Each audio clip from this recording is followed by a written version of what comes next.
Hi, my name is Hallow. I'm going to do something a little different. I'm going to do a little family bio. Just a quick little. There's lots. I have, like all of us, I have a rich family history. I have a lot of philosophical, financial, and political diversity in my family. Pretty much all extremes are represented on some level. My parents and I are the broke-ass branch of our family tree. So I get it. I grew up in Carmel, the wealthiest, most hated city in Indiana. Righteously earned reputation on some tips, absolutely. That's part of why I always ran to Indianapolis. Once I became a teenager and started learning the ways of the world, from growing into adult eyes, realized I didn't have to put up with all the classism and bullying in Carmel, that I could go to Indianapolis and get some opportunities. I never want anybody to kiss my ass. That does happen when people find out I'm from Carmel and they find out who my step-grandpa was. People are weird about money. They hate it, but they also get real weird with you if they think you have access to it and might be able to pass it to them. But I would like to take a little bit of time to talk about my grandma, because I understand people hate on the rich. But I'm just here to say not all rich people should be hated. My grandma was born in the farmhouse her uncles built in Shaker Prairie, Indiana. It's in southern Indiana. Terre Haute. Carlisle was the next big city. I think that's our town. That's where they went to school. And then Terre Haute was like the big city of that area at that time. We're talking about the Depression era, 30s and stuff. So my grandma ran the race. She was a dutiful farm daughter. Loved her parents. They were really good people. She always has contributed and helped in any community she's lived in. She's lived in a few different places throughout her life. She got a lot of that from her parents and her family elders. My people on my mom's side are sturdy farm stock. Grandpa also grew up on a farm in Indiana. But it was her branch of the family that raised me. Those are the people that were there for me as a child and supporting her, trying to help me when my parents just couldn't do it anymore. Both my parents have mental health issues, and my mom got pregnant and they got married way too young for my grandparents' tastes, and most likely his parents too. But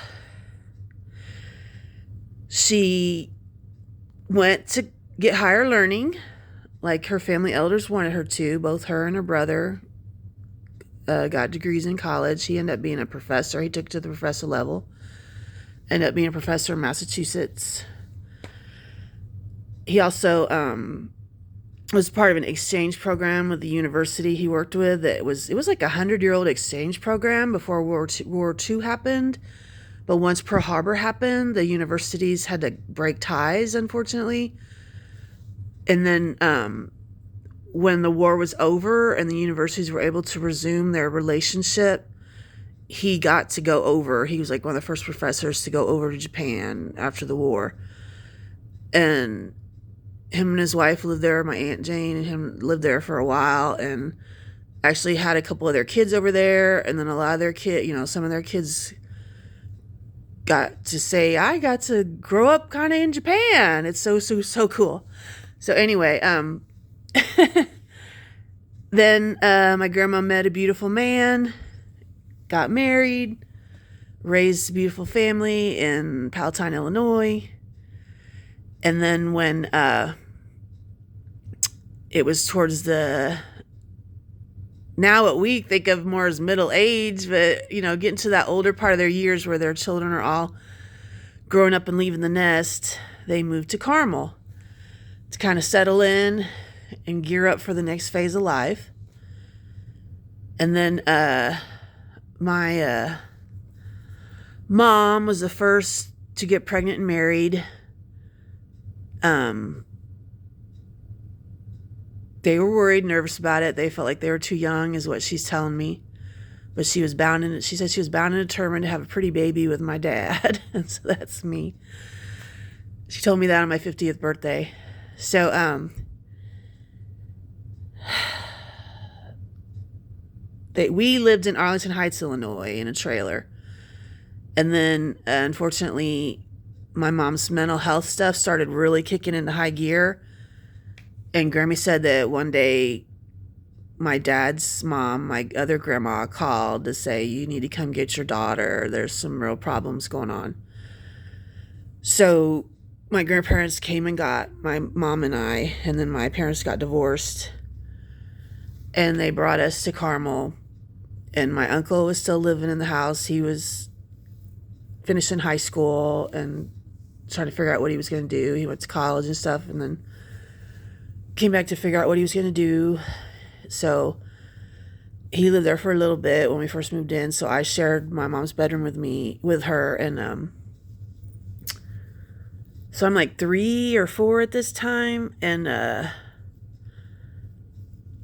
my grandpa comes home one day and finds that my mom had given me her psychotropic medications to play with or ingest or what, I don't know, honestly.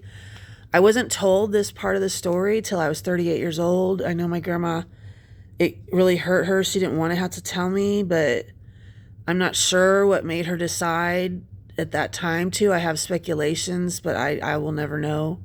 She's passed. So that's kind of like, in essence, I could have died. My mom could have killed me and stuff. And I know at the time my mom didn't like taking her meds, and she didn't like having to stay home and be a mom. That was something they used to fight with her about later when I was a kid, a little older, and that's one of my earliest memories, is me sitting in the living room watching TV and them arguing with her because she wanted to go out to the bar and have fun, and they were like, no, you have a daughter, you need to stay home and be a mom. Because that's kind of taking advantage. I mean, they're nice enough to let us stay there, but she needs to raise me. It's her child. No, I want to have fun. And she was real upset about it. But that would have knocked it all out, wouldn't it? All the problems that in her mind in that time in her life she felt she was facing. I love my mom dearly. And that also might be part of why my grandma waited till I was fully mature to tell me. I've been told by other family members, they've never been told this, so I don't know. Then my mom gets committed to the mental institution, and my grandparents become my guardians. And they're just trying to pick up the pieces of the brokenness and get on with life. Farm folk are sturdy folk. I know we have a lot of jokes, I do it too, about rednecks and stuff, but rednecks is a different negative stereotype of the negative aspects of rural American culture, but farmers are amazing. Farmers deserve nothing more than the best of our respect, because we wouldn't have anything in our bellies without farmers. So essentially, farmers keep us alive. We wouldn't be able to, you can't live without eating. So farmers, we owe everything to farmers. We are a farm-based society, and our roots of our society, yes, we end up going industrial, but frankly, that caused a lot of problems, not having a healthy transition in a way. Like if you watch History Channel, there's all these crazy documentaries amazing about the quality of milk and food for people that moved to urban areas. Things started really going to hell and downhill. Our love-hate affair with nutrition as a nation when we started to go industrial and get everybody moving off farms. But my people stayed on the farm. My grandma was the last generation to be born on the farm. So my mom's generation was the first to be not to be born in a urban setting. So they're good people. The way my grandma explained it is we probably had mental illness in our family. I'm sorry if I didn't say. My mom was diagnosed with schizophrenia. So my grandma would tell me that we probably did have mental illness in our family before, but we as farm folk and everything, that you take care of your own. So maybe Johnny or Betty Sue was a little different than everybody else, but they figured out a way to make it work. You give them simple jobs on the farm. And then that's probably what our people did, because I come from a very compassionate line of people. I know in other scenarios, because of the work I do, I know bios on people with intellectual disabilities, and they kind of lock you in the waiting room sometimes and stuff. But we might have had those issues in our history. We just didn't know. So they're trying to move on with it all. They love her. They love me. They love all their children. They just want everybody happy and healthy. So while they're trying to move on with their lives, then my grandpa gets really, really sick and passes away. So just try to think about what my grandma's been through, where she's gone. She wasn't born with a silver spoon.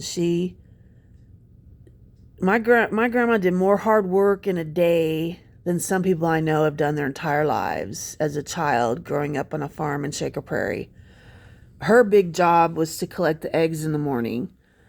So imagine her being a tiny little baby child, got to get up at before the butt crack of dawn and go to the hen house and get eggs so that they can have breakfast. Because if you don't work on the farm, you don't eat.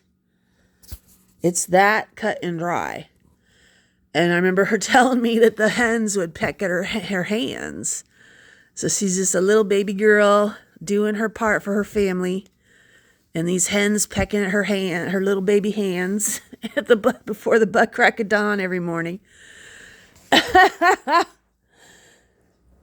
So as time went on, they ended up selling the family farm to the coal company, so that brought some affluence into our family. And then my grandma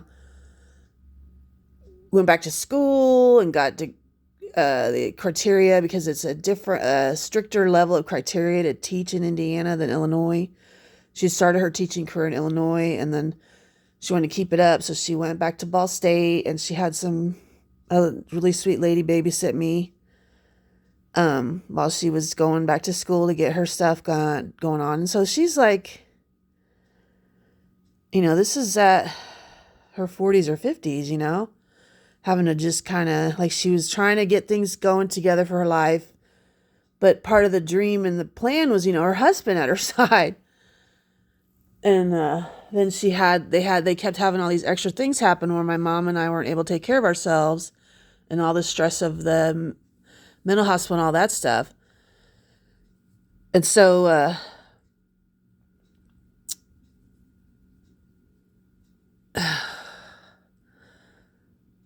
I don't know. I get y'all. I understand why people hate rich people, but I'm tired of worrying about what people think if I don't tell my truth. And I'm at the point in life where I spend a lot of time being silent about my roots and everything, because and especially in punk culture.